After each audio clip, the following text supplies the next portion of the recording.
할렐루야. 우리 옆 사람하고 인사하실까요? 귀하십니다. 하나의 말씀은 오늘은 그동안 해오던 에베소서 강해를 잠시 멈추고 이번 주와 다음 주는 요한복음 4장을 통하여서 예배가 무엇인지를 우리 말씀을 나누도록 하겠습니다. 사실 이 요한복음 4장은 제가 여러분에게 요한복음 강해할 때 나눠드렸던 내용이고요. 제가 보니까 6주에 걸쳐서 요한복음 4장을 강해를 했더라고요.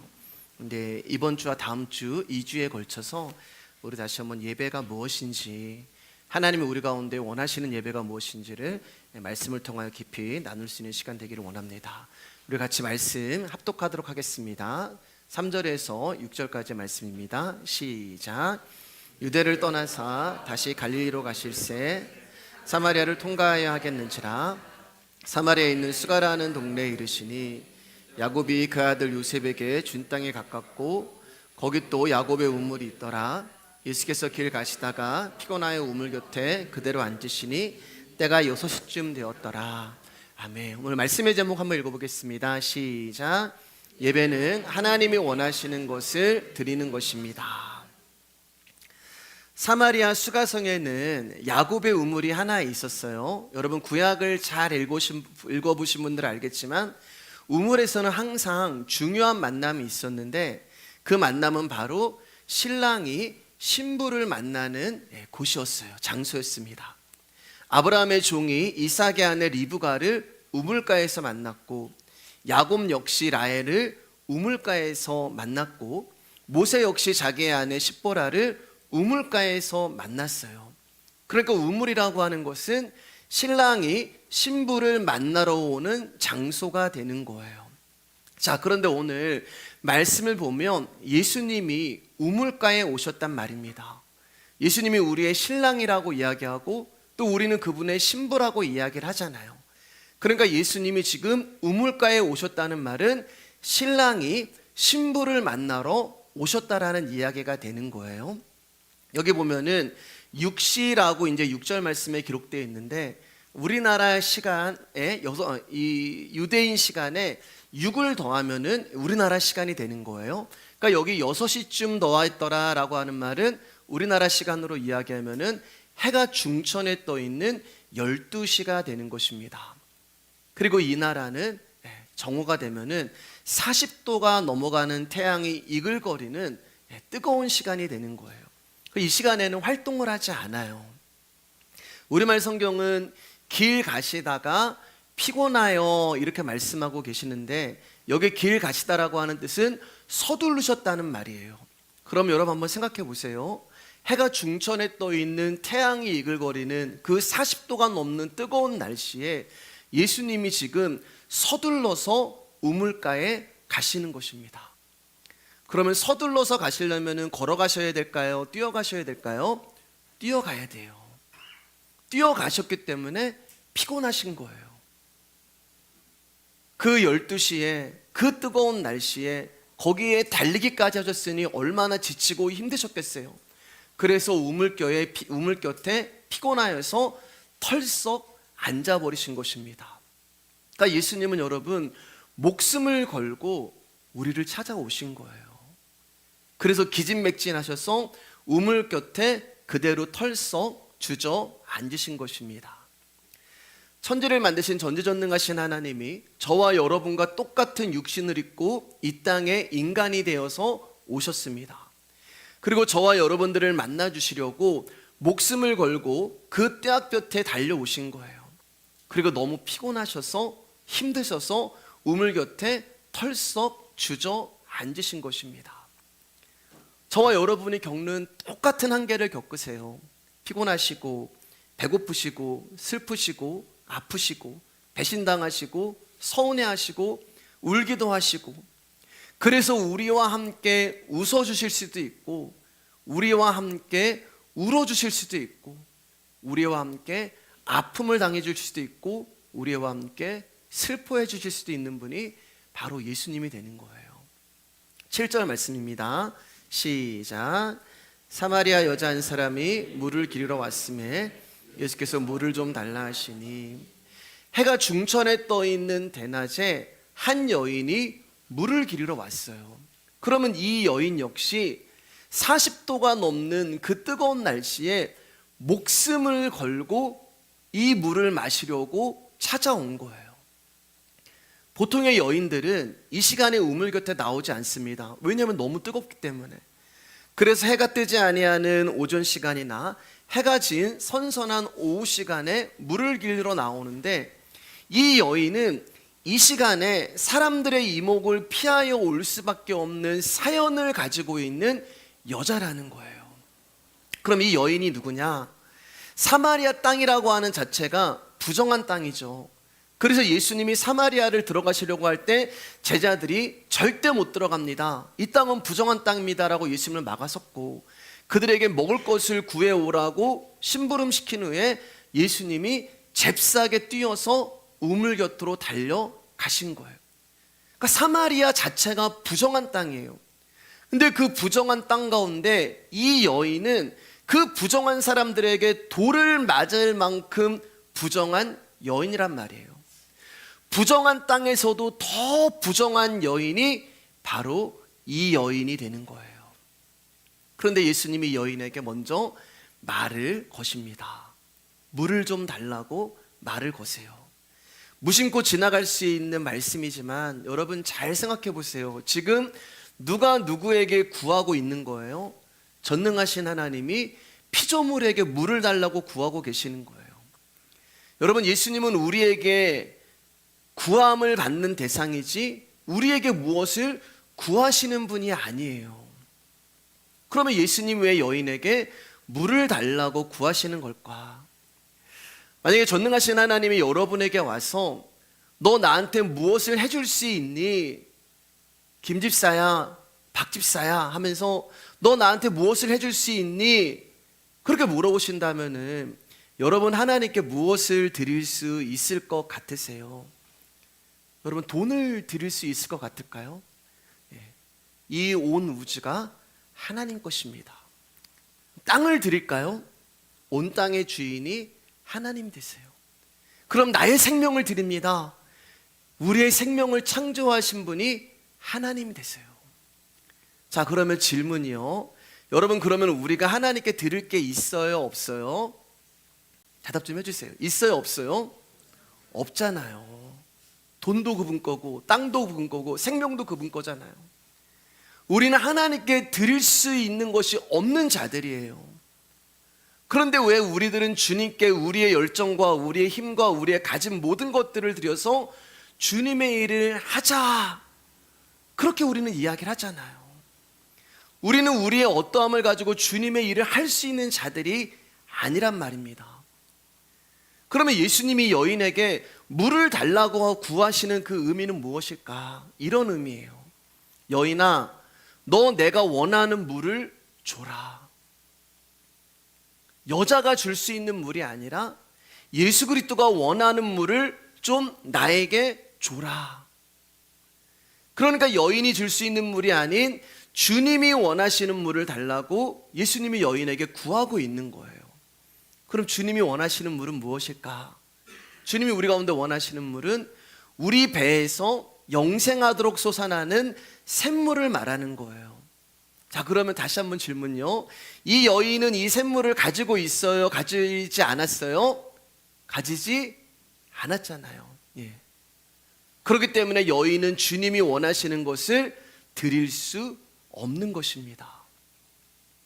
하나님은 우리의 재정, 우리의 힘, 우리의 열정, 우리의 노력, 우리의 어떠함을 원하시는 것이 아니에요.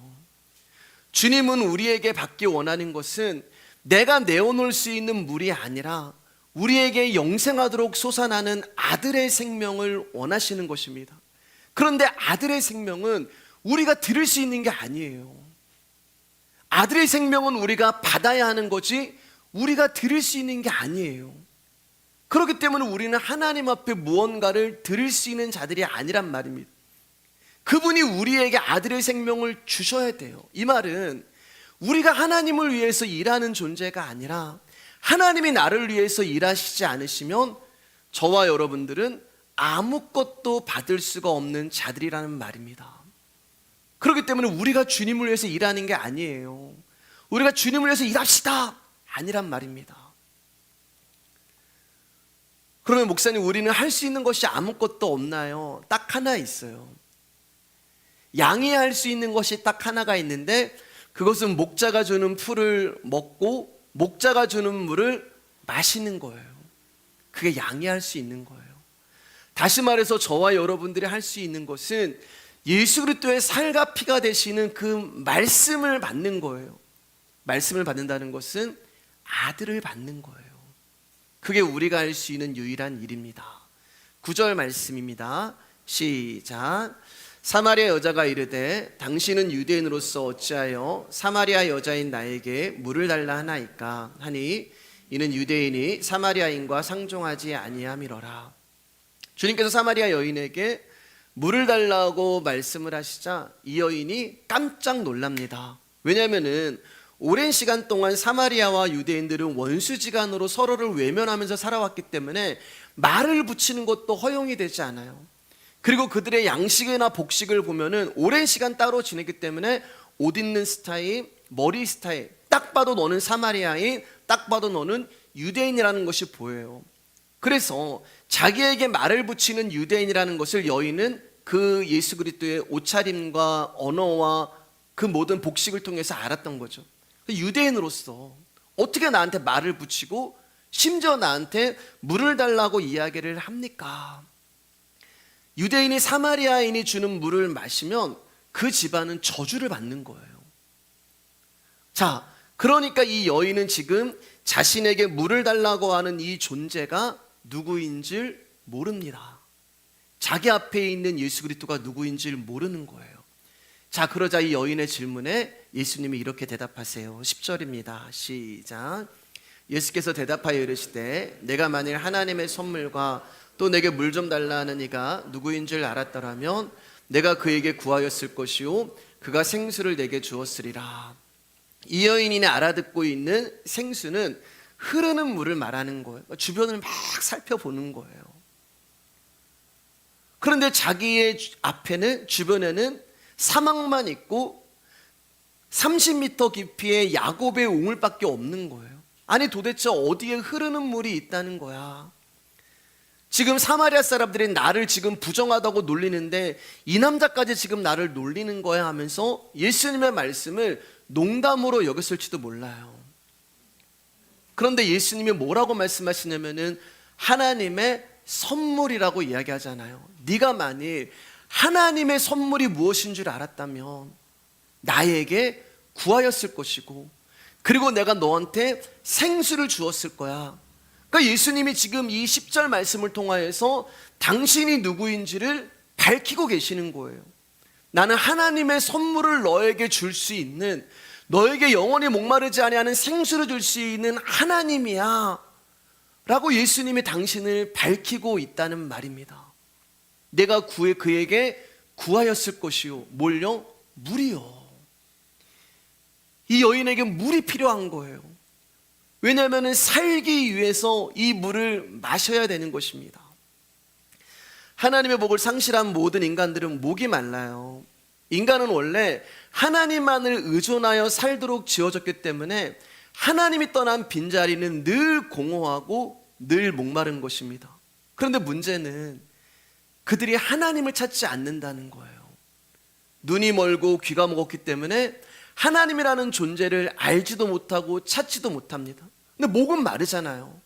그러니까 이 목마름을 채우기 위해서 사람들은 이 세상의 것들로 노력을 하는 거예요. 돈과 명예와 이성과 쾌락, 음란, 술, 마약, 도박, 취미, 운동, 우상, 인기, 철학, 그런 것들로 자신의 목마름을 계속 채우면서 살아가요.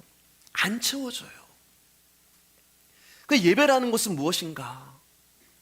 예배라는 것은 채워지지 않은 나의 삶의 빈 곳과 그치지 않는 목마름을 무엇으로 만족시키고 해갈시키고 있냐, 이게 예배가 되는 거예요.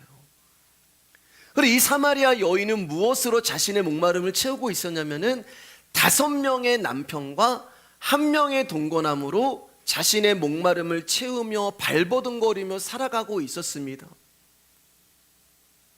그러니까 그녀는 남자를 예배하고 있었던 거예요.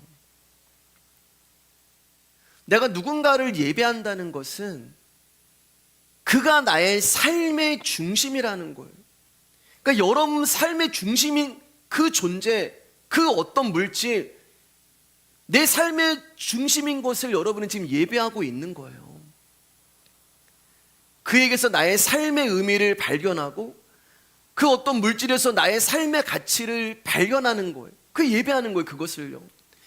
그리고 내가 예배하는 대상에 의해 내 삶의 방향과 질이 결정이 되는 것입니다.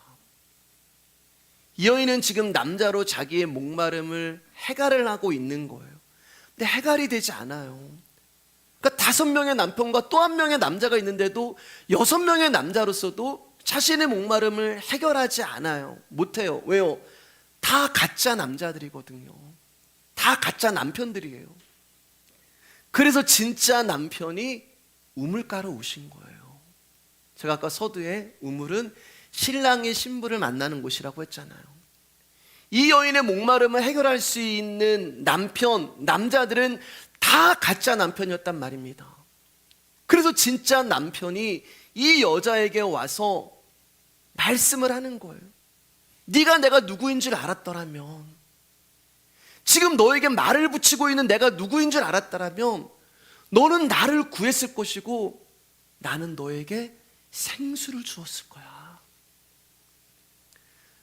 신앙은 그분만을 구하는 것입니다. 아멘. 신앙은 하나님이 날 위해 무엇을 해주는 것을 구하는 게 아니라 해주는 거 없어도 그분만을 구하는 거예요. 신앙은 그분이 나를 위해서 무엇을 해줄 수 있는 자리에서 그분만을 원하는 자리로 넘어가는 거예요. 우리 너무 잘 알잖아요, 여러분. 이 말의 뜻이 무엇인지를. 전에는 내가 세상에 목마르고 갈증을 느꼈는데 이제는 점점 그분으로 인하여 목이 마르고 갈증을 느끼는 거예요. 전에는 내가 돈에, 전에는 내가 이성에, 전에는 내가 건강에, 근데 이 모든 목마름이 이제는 주님께로 향하는 거예요. 그분의 선하심, 그분의 기다리심, 그분의 용서하심, 그분의 용납하심, 그분의 사랑하심. 그래서 그분을 알면 알수록 더 목이 마르고 더 갈급하고 더 듣고 싶고 더 알고 싶고 더 보고 싶고. 그래서 말씀의 은혜를 받은 사람은 평생에 듣던 말씀 또 들려주시오, 그 자리로 나오는 것입니다. 11절 말씀입니다. 시작. 여자가 이르되 주여 물기를 그릇도 없고 이 우물은 깊은데 어디서 당신이 그 생수를 얻겠사옵나이까. 여인은 아직도 자기에게 말을 붙이고 물을 주겠다고 하는 이의 정체를 알지 못해요. 예수님은 계속해서 여인에게 영원한 생수를 주신다고 하셨는데 이 여자는 여전히 자기의 육신적인 목마름을 해결할 물로 생각을 하고 있었던 것입니다. 중동 지방의 사막이나 우물이나 오아시스에는 항상 물을 그릴 수 있는 그릇, 염소 가죽으로 만든 그릇이 매달려 있었어요. 근데 유대인은 그 그릇을 쓰면 안 되거든요. 그러니까 그것을 알고 있는 여인이 당신은 물 기를 그릇도 없으면서 지금 나에게 무슨 물을 준다고 이야기를 합니까? 여기 보면 여자가 주여라고 얘기하잖아요. 여자가 이르되 주여. 이 말은 여러분 주인님이란 뜻이 아니에요. 이봐요 아저씨, 이런 뜻이에요. 그러니까 여인은 지금 짜증이 나는 거예요. 점점 화가 나는 거예요. 도통 알아들을 수가 없으니까. 그러니까 하나님의 말씀은 들려지는 것이지 듣는 것이 아니란 말입니다. 하나님의 말씀을 알아들을 수 없으니까 짜증이 나니까 내가 너한테 물을 떠주지 않으면 물 한 모금도 마시지 못하면서 무슨 나에게 생수를 준다고 지금 너까지 나를 무시하는 거냐. 그러니까 여인의 시선이 어디 있냐면 지금 예수님께 있는 게 아니라 우물과 그 우물물을 그릴 수 있는 그릇에만 있는 거예요. 여러분, 우리가 인생을 살아가면서 앞뒤 꽉 막힌 상태에서 내일모레 할 수 없는 그런 상황에 처할 때가 있어요. 어려운 문제에 부딪혔는데 그것을 해결할 능력이 되지 않을 때가 있어요. 그래서 여러분, 어떻게든 우리는 그 심각한 문제와 상황을 해결해 보려고 애를 씁니다. 우물은 있는데 그릇이 없고, 그릇은 있는데 우물이 없고, 어떨 때는 우물도 없고 그릇도 없고 해결이 안 돼요. 그 문제에서 빠져나오지 못합니다. 왜냐하면 우리의 시선이 그 옆에 있는 예수 그리스도를 보는 게 아니라 우물만 보거든요. 말씀은 하나님과 나와의 이야기이기 때문에 사마리아 여인은 저와 여러분입니다. 여인의 관심은 우물에 있어요. 그릇에 있어요. 예수님이 옆에 계심에도 불구하고 예수님을 보지 못해요. 그리고 그 우물가에 와서 부르짖습니다. 우물을 꼭 붙들고 우물 삼창하고 거기서 기도를 해요. 나의 마음도 나의 시선도 전부 우물을 가에 있는 거예요. 하나님, 이 우물에서 제가 물만 마실 수 있다면, 하나님, 이 우물물을 제가 풀 수만 있다면, 그런데 저에게는 물기를 그릇도 없습니다. 옆에 영원한 생수를 주신다고 하는 예수님이 그 모습을 보고 계시는 거예요. 옆에 영원한 생수를 주시는 예수님이 서 계심에도 불구하고 이 여인은 우물물만 구하는 거예요. 우물가의 여인처럼 난 구했네. 헛되고 헛된 것들을 구하는 것입니다. 우리가 얼마나 헛된 것들을 구하는 자들이냐면, 분명 예수님이 하나님의 선물을 내가 너에게 줄 수 있고, 내가 너에게 영원한 생수를 줄 수 있고, 네가 내가 누구인지만 알면 넌 나한테 구했을 거야 라고 정답을 말씀해 주셨는데도, 주님, 우물은 있는데 그릇이 없는데 어떻게 해야 합니까? 우리의 시선이 여러분 그 우물물에 고정되어 있는 한 우리는 거기서 벗어나올 수가 없는 것입니다. 12절 말씀입니다. 시작. 우리 조상 야곱이 이 우물을 우리에게 주셨고 또 여기서 자기와 자기 아들들과 짐승이 다 마셨는데 당신이 야곱보다 더 크니까.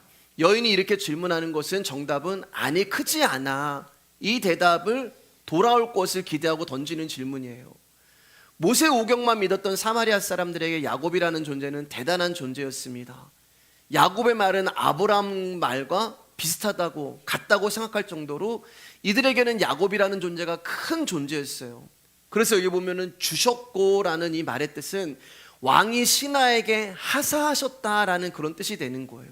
그러니까 이 우물을 우리에게 하사하셨다를 정도로 야곱이라는 존재가 이들 가운데는 왕 같은 존재였습니다. 이 우물이 대단했어요. 왜요? 자기들의 생명을 유지하게 해주는 물이었단 말입니다. 짐승도 이 물 때문에 살고 사람도 이 우물 때문에 살아가는 거예요. 그러니까 이 야곱의 우물은 이 사마리아 여인과 사람들에게 육적인 생명을 주고 있는 엄청나고 귀한 우물이 되는 거예요. 그래서 당신이 이 우물보다 크냐? 라고 따지는 거예요. 다시 말해서 당신이 야곱보다 큰 자가 아니면 당신이 주는 물은 아무 의미가 없고 필요가 없다, 이런 뜻이 되는 거예요. 이사야 43장 1절 말씀입니다. 우리 너무나 잘 아는 말씀이죠. 야곱아, 너를 창조하신 여호와께서 지금 말씀하시느니라. 이스라엘아, 너를 지으신 이가 말씀하시느니라. 야곱보다 큰 존재입니까? 야곱을 창조하신 분이 바로 예수님이 되는 거예요. 그런데도 예수님을 구하지 않아요. 신앙은 예수님을 구하는 것이고 하나님이 우리에게 주시는 좋은 건 역시 예수님이라고 말씀하셨어요. 그런데도 사람은 야곱을 구합니다. 야곱을 창조하신 그분이 눈앞에 있는데도 야곱을 구해요. 왜냐하면 아직 아들의 생명을 받지 않았기 때문에 그래요. 이 말은 아들의 생명만 있는 사람이 예수 그리스도가 보이고 아들의 생명만 있는 사람이 예수님을 믿을 수 있다는 거예요. 지금 자기들이 크다고 여기는 조상을 창조하신 분이 눈앞에 있습니다. 야곱의 우물은 제한적이에요. 물을 풀면 풀수록 내려가야 돼요. 그릇도 있어야 돼요. 내려간다는 말은 점점 바닥으로 간다는 말이고 결국에는 그 물은 메말라 끝이 있다는 말입니다. 이 물이 우리 가운데 영원한 목마름을 해결해 줄 수 없다는 말이에요. 주님만이 만족이시고 주님만이 영원하시고 주님만이 양식이 되시고 주님만이 생식이 되시고, 그래서 예수 그리스도를 구할 때 그 생수 되시는 양식 되시는 예수님이 우리 가운데 영원한 생수와 생명이 되어 주시는 거예요. 즉 저와 여러분들은요, 예수님만 구하시면 돼요. 그분의 말씀만 구하시면 돼요. 요한복음 4장 13절 14절입니다. 시작. 예수께서 대답하여 이르시되 이 물을 마시는 자마다 다시 목마르려니와 내가 주는 물을 마시는 자는 영원히 목마르지 아니하리니 내가 주는 물은 그 속에서 영생하도록 솟아나는 샘물이 되리라. 여러분 보세요. 예수님이 내가 주는 물 이렇게 말씀하시잖아요. 내가 주는 물. 그 말은 내가 영원히 목마르지 아니하는 생수야. 예수님 따로 있고 물 따로 있는 게 아니에요. 그러니까 우리가 예수님을 구하는 것 자체가 생수를 구하는 것이고 예수님을 구하는 것이 떡을 구하는 거예요. 예수님이 주시는 생수가 아니에요.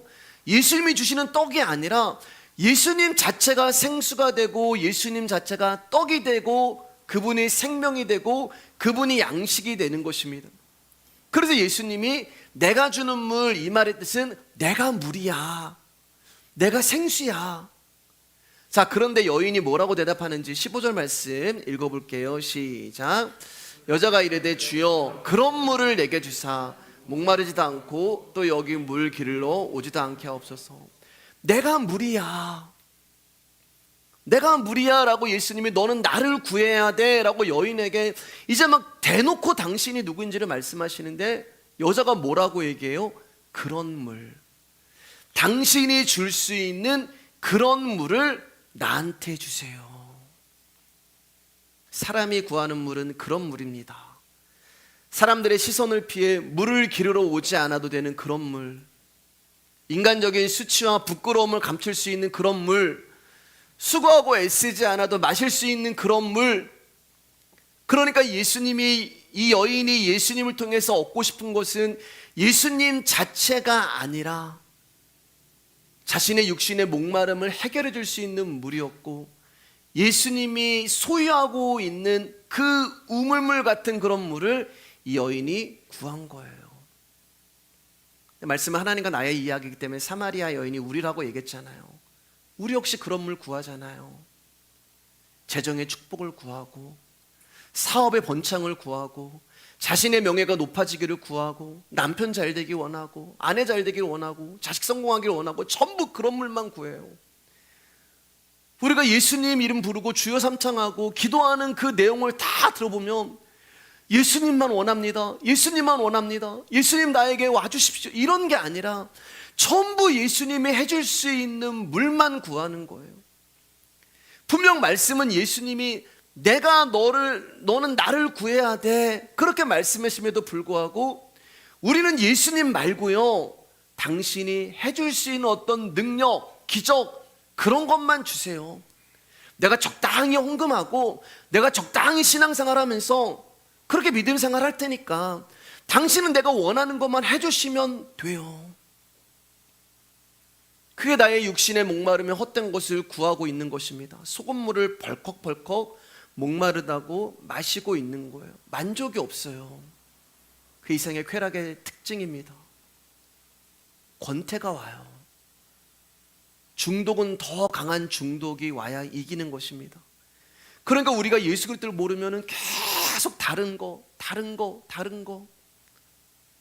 제가 지난 시간에도 말씀드렸잖아요. 우리는 만족이 없어요. 돈이라는 거 조금만 더 있으면 좋겠다. 명예라는 거 조금만 더 올라갔으면 좋겠다. 우리는 만족이 없어요. 그러다가 인생 끝나는 것입니다. 이것을 알고 있는 예수님이 여인에게 영원히 목마르지 아니하는 영생하도록 생수가 되어 여인에게 자신을 주시려고 여인에게 찾아오신 거예요. 그런데 여인은 다시 당신이 주는 물을 주세요라고 처음 자리로 돌아갑니다. 좁혀지지가 않아요. 지금 예수님과 여인의 대화가 좁혀지지 않습니다. 그러자 예수님이 16절에서 이렇게 말씀하십니다. 시작. 이르시되 가서 내 남편을 불러와라. 동문서답 같고 수평선의 길을 걷고 있는 두 사람의 대화가 이 예수님의 말씀으로 새로운 국면을 맞이하게 돼요. 당신이 말하는 그 생수 좀 줘보세요. 당신이 말하는 그런 물 좀 줘보세요 라고 비냥대는 여인에게 예수님이 그래 가서 남편 데리고 와. 지금까지 물에 대해서 이야기를 했는데 이제는 물과는 전혀 상관없는 남편의 이야기를 예수님이 꺼내십니다. 여인이 당황을 해요. 17절입니다. 시작. 여자가 대답하여 이르되 나는 남편이 없나이다. 예수님의 갑작스러운 질문에 여인이 당황을 합니다. 얼굴이 확 달아오르고 도망을 치고 싶었어요. 여인의 수치가 드러나자 자신의 과거를 숨기고 싶었고 감추고 싶어서 나는 남편이 없습니다라고 변명을 해요. 그러나 틀린 말이 아니죠. 이 여인에게는 남편 5명이 있었는데 다 자기를 떠났고 지금 동거하는 남자도 결혼을 하면 자기를 떠날까 봐 결혼하지 못하고 동거를 하고 있는 거예요. 그러니까 예수님 입에서 남편이라는 단어 한마디에 이 여자는 수치와 열등감으로 벼랑 끝에 서게 되는 거예요. 우리는 여인을 너무나 잘 알고 있잖아요, 여러분. 말씀 많이 들으셔서 아실 거 아니에요. 그런데 여러분, 처음부터 이 여자가 자신의 삶이 이렇게 될 줄 알았을까요? 우리가 결혼이라는 것을 할 때 내가 5번 이혼할 것을 이 여인이 알았을까요? 아니에요. 한 남자를 만났습니다. 그 남자를 사랑했어요. 그리고 이 남자에게 이제는 나의 남은 인생을 맡겨도 될 만큼 이 남자와 행복한 인생을 꿈꿨어요. 그런 부푼 꿈을 안고 소소한 행복을 누리기 위해서 결혼을 했는데 실패를 했습니다. 얼마나 아팠겠어요. 생각지도 않은 일이 일어난 거잖아요. 기대하지도 않았잖아요. 그렇기 때문에 준비한 것도 없어요. 큰 아픔과 상처를 맛보게 되었습니다. 2번째 남자를 만났어요. 첫 번째는 내가 실패했지만 이 아픔과 상처를 내가 보다듬어서 2번째는 내가 성공해야지 라고 2번째 만나서 또다시 꿈을 꿨는데 이번에는 실패하지 말아야지 라고 생각을 했는데 또다시 실패를 합니다. 3번째, 4번째, 5번이나 결혼을 하고 실패를 했으니 여러분, 이 여인 안에 얼마나 많은 아픔과 상처와 좌절과 환멸 속에서 하루하루를 살아갔겠어요. 그 여인의 삶이, 그 심정이 얼마나 찢어지고 너덜너덜 비참해졌겠어요. 그리고 지금 살고 있는 남자도 언제 자신을 떠날지 몰라 불안한 마음을 안고 결혼도 하지 못하고 살아가고 있습니다. 동네 사람들이 남편 잡아먹는 여자라고 욕을 하고 더러운 여자라고 이야기할 때 여자가 항변을 했을 거예요. 처음에는 자기에게 손가락질하고 돌을 던지는 사람들을 보면서 누구는 처음부터 이렇게 살고 싶었냐고, 내 처지가 이렇게 될 줄 알았겠냐고 항변도 해봤지만 이제는 그 마을에서 더러운 여자, 음란한 여자라는 대명사로 불리며 날아오는 돌을 이제는 피하지도 못하고 그대로 맞을 수밖에 없는, 죽음도 생각해봤고 도망도 쳐보고 싶었지만 갈 곳도 없고 죽을 수도 없는 자신의 삶, 내일이 없어요. 소망이 없어요. 희망이 없어요. 늘 하루하루 피곤하고 고단하고 지치고 허탈하고 허무하고,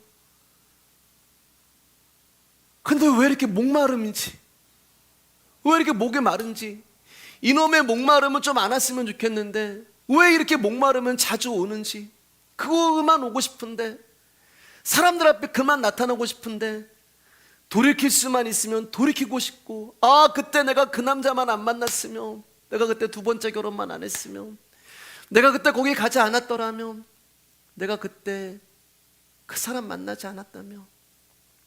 우리 인생에 다 있잖아요. 내가 그때 거기 투자만 안 했으면, 내가 그때 그 자리에 나가지만 않았으면, 내가 그때 그런 말만 하지 않았으면. 그만 힘들고 싶은데, 그만 아프고 싶은데, 그만 지치고 싶은데, 그만 외롭고 싶은데 나는 매일 여기서 벗어나지 못하고 매일 목마른 거예요. 매일 갈증이 나는 거예요. 그래서 이날도 지친 마음과 몸을 이끌고 육신의 공허함과 갈증을 해결하려고 사람들의 시선을 피해 그 떼약 끝에 물을 기르러 나왔는데, 처음 본 남자가 자기에게 물 얘기를 하더니 숨기고 싶고 감추고 싶었던 자신의 과거를 끄집어내기 시작하는 거예요. 남편대로 하라. 그리고 남편이라는 한마디에 그 전까지 당신이 주는 물 한번 줘봐요 라고 비냥거렸던 여인이 무너지기 시작합니다. 남편이란 말 한마디에 자신의 과거가 다 들통이 나요. 감추고 싶고 애쓰고 싶었던, 그리고 무너지기 시작해요. 중요해요, 여러분. 어디서요? 우물 앞에서 무너지는 거 아니에요. 예수님 앞에서 무너지는 겁니다. 요한복음 4장 18절 말씀입니다. 시작. 너에게 남편 5이 있었고 지금 있는 자도 내 남편이 아니니 내 말이 참되도다. 여기 있었다는 말은 소유하다는 말이에요. 소유하다는 말.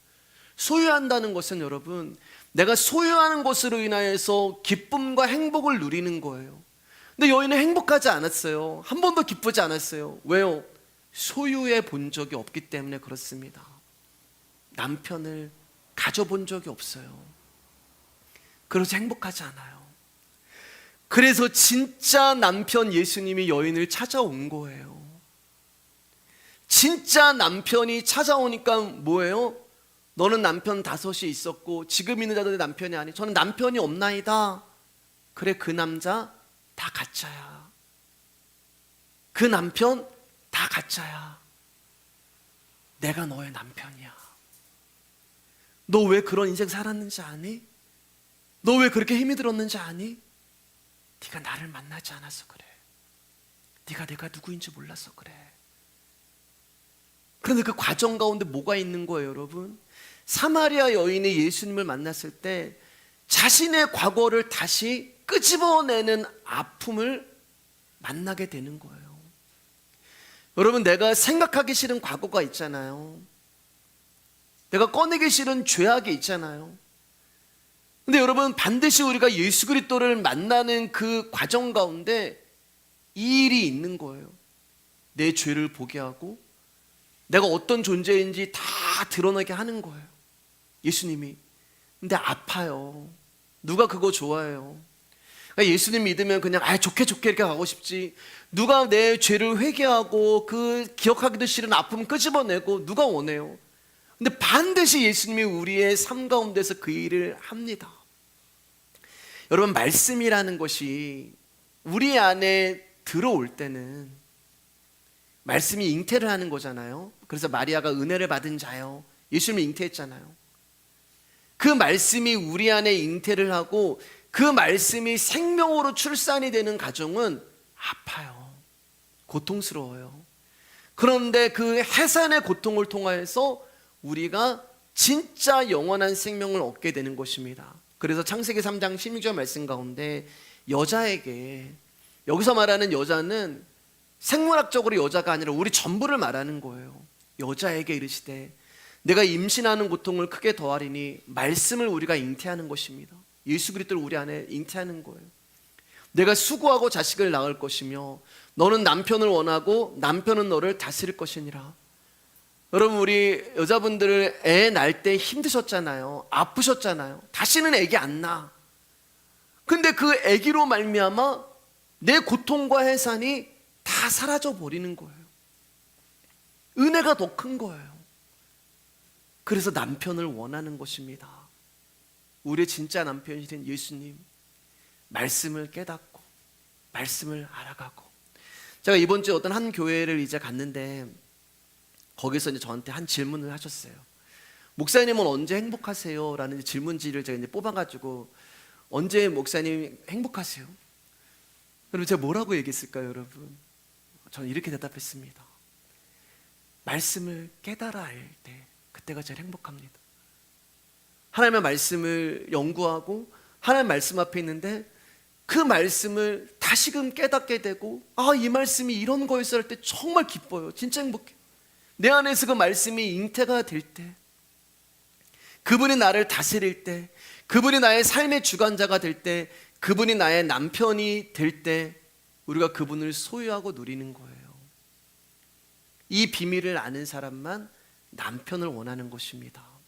그래서 우리의 인생엔 여러분 2가지가 다 있어요. 어떤 분은 저를 보고 목사님 얼굴이 왜 이렇게 어두워? 그러시는 분도 있고, 어떤 분은 저보고 목사님 얼굴이 너무 좋으세요. 뭐가 맞는 것일까요, 여러분? 2가지가 다 있어요. 흑암과 공허와 뭐죠? 흑암과 공허와 혼돈이 있고 빛이 있는 거예요. 남편의 다스림도 있고 해산의 다스림도 있어요. 우울함과 슬픔도 있지만 기쁨과 행복도 우리 삶에 있어요. 애통도 있지만 회복도 있어요. 이게 우리의 인생 가운데 계속 반복되어지면서 결국에는 남편과 하나가 되어버리는 것입니다. 자, 19절 20절 말씀입니다. 네, 말씀 조금씩 정리할게요. 시작. 여자가 이르되 주여 내가 보니 선지자로서이다. 우리 조상들은 이 산에서 예배하였는데 당신들의 말은 예배할 곳이 예루살렘에 있다 하더이다. 물에서 시작해서 남편 이야기로 가고 이제 남편 이야기에서 예배 이야기로 넘어가죠. 그러니까 예수님은 우리의 육적인 부분, 영적인 부분을 다 다루고 계시는 거예요. 처음에는 이 여인이 예수님께 아저씨 이봐요라고 불렀어요. 그런데 지금은 선지자라고 불러요. 조금 가까워진 거예요. 우리가 예수님을 알아가는 게 이렇게 되는 거예요. 조금씩 그분과 가까워지는 거예요. 그리고 나중에는 다음 주에 보겠지만 메시아라고 고백을 해요. 예수님이 여인을 찾아오심으로 우리가 찾아가는 거 아니고 예수님이 여인을 찾아오심으로 여인이 예수님을 조금씩 알아가고 있는 것입니다. 여인은 자신의 과거가 이 남자 앞에서 다 드러나게 되자 내 과거를 알고 있으니 당신은 선지자라고 생각을 하고 그리고 예배에 대한 관심을 표현합니다. 왜냐하면은 그 예배를 통하여서 깨끗해지고 싶은 거예요.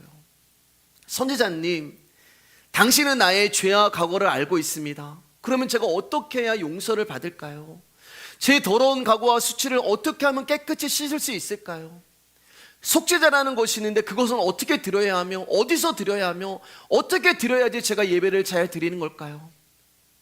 우리 사마리아 사람들은 이 그리심산에서 예배를 해야 된다고 하고 당신들 유대인은 예루살렘에서 예배를 드려야 한다는데 저는 어디 가서 예배를 해야지만 제가 나의 죄를 씻김받고 깨끗하고 거룩한 사람이 될 수 있을까요?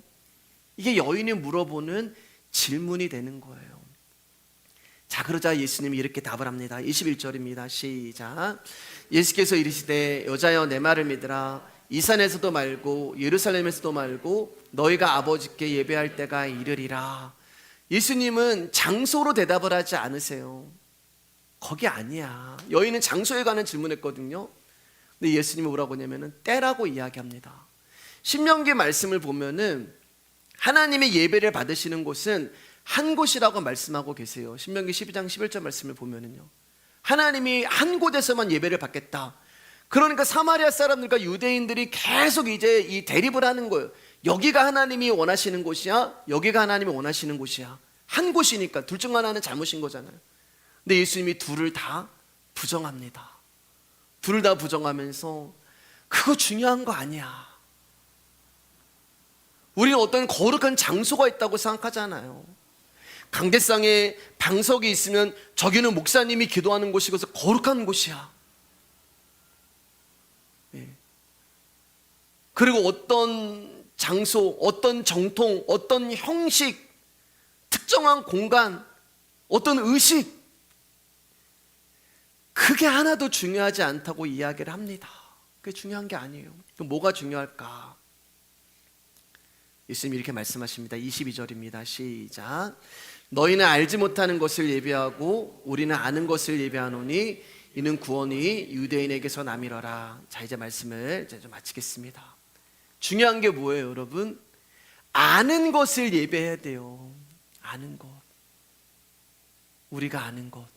여기서 말하는 우리는 예수 그리스도와 그분이 선택한 사람들, 복음을 아는 자들. 너희는 복음을 알지 못하니까 복음이 아닌, 예수님이 아닌, 말씀이 아닌 다른 것에 목숨을 거는 거예요. 다른 것을 통하여서 구원이 있다고 이야기를 하는 거예요. 그러니까 여인이 어디가 맞습니까? 라고 장소, 공간, 어떤 목사님한테 안수받는 거, 어떤 의식, 그런 거 아니야. 너는 알지 못해. 근데 우리는 알아. 그러면 아는 것이 뭘까? 이게 우리가 여러분 예배를 제대로 드릴 수 있고 우리가 구원을 제대로 얻을 수 있는 비밀이 된단 말입니다. 그럼 아는 것이 뭐냐? 구원이 유대인에게서 나는 거야. 너 이거 알아야 돼. 예배는 이거야. 구원이 유대인에게서 나는 거야. 즉 구원을 주시는 유대인을 알아가는 것이 예배라는 거예요. 구원을 주시는 유대인을 알아가는 것이 하나님이 우리 가운데 원하시는 예배라는 것입니다. 자, 그러면 이 유대인이 누구인지 알면 되겠죠. 유대인이 누구일까요? 유대인이 누구일까요, 여러분? 지금 사마리아 여인과 이야기하고 있는 유대인이 누구세요? 예수님이요. 유대인들이라고 안 하시잖아요. 예수님 말씀에 힌트를 막 주시잖아요. 유대인 한 사람. 예수를 아는 것이 하나님이 원하시는 예배를 우리가 드릴 수 있는 것입니다. 아멘. 예수를 아는 것이 우리가 구원을 받는 거예요. 뭐 없어도 엄청난 막 스크린이나 뭐 편안한 의자나 뭐 음향이나 대단한 뭐 없어도 여러분 예수 그리스도를 알아가는 것, 그 말씀을 내가 깨닫는 것, 그 말씀을 발견하는 것, 그분 앞에서 내가 사마리아 여인이 나였구나라는 것을 내가 믿어지는 것, 그게 예배가 되는 거예요.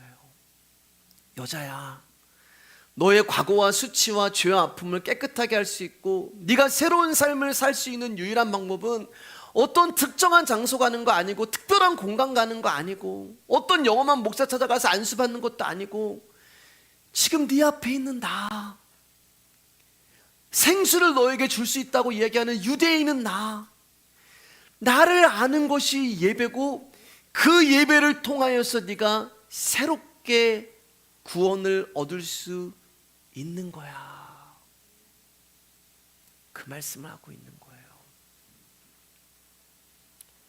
예배는 알지 못하던 자가 아는 자가 되는 것입니다. 그래서 아브라함이 돼요. 여러분 항상 그 중간에 뭐가 있어요? 하나님의 만지심, 만나주심 있잖아요. 야곱이 그렇게 사기치고 하나님까지 이용해 먹으려고 했던 그가 하나님 만나고 한두 배 부러지니까 이스라엘이 돼요. 외치는 자, 말씀을 전하는 자, 내가 처음엔 보이거든요. 근데 외치는 자에서 외치는 자는 사라지고 소리만 남는 거예요. 예배는 알지 못하던 자가 아는 자가 되는 것이 예배입니다. 그러니까 우리가 그분을 알지 못하는데 우리의 정성 드리고 우리의 경배와 찬양 드리고 예수님 알지 못하는데 찬양 백날 해봤자 안 받으세요. 예수님 알지 못하는데 우리가 아무리 주님 앞에 뭐 한들 주님이 안 받으세요. 그래서 호세아서 보면은 우리가 여호와를 알자, 힘써 알자라고 이야기를 하고 계시는 것입니다. 사랑하는 여러분, 교회에 대해서 특별한 사고를 가지지 말아주시기를 부탁드리겠습니다. 교회는 이래야 돼, 교회는 저래야 돼, 목사는 저래야 돼, 목사는 이래야 돼. 그렇지 않아요. 저도 여러분도 그분만 알아가시면 됩니다. 그럼 우리 가운데 영적인 예민함이 생기는 거예요. 그분을 알아가면 더 사랑하게 돼 있는 거예요. 오늘 여기까지 하겠습니다. 다음 주에 이어서 나머지 말씀하도록 하겠습니다. 우리가 찬양하도록 하겠습니다.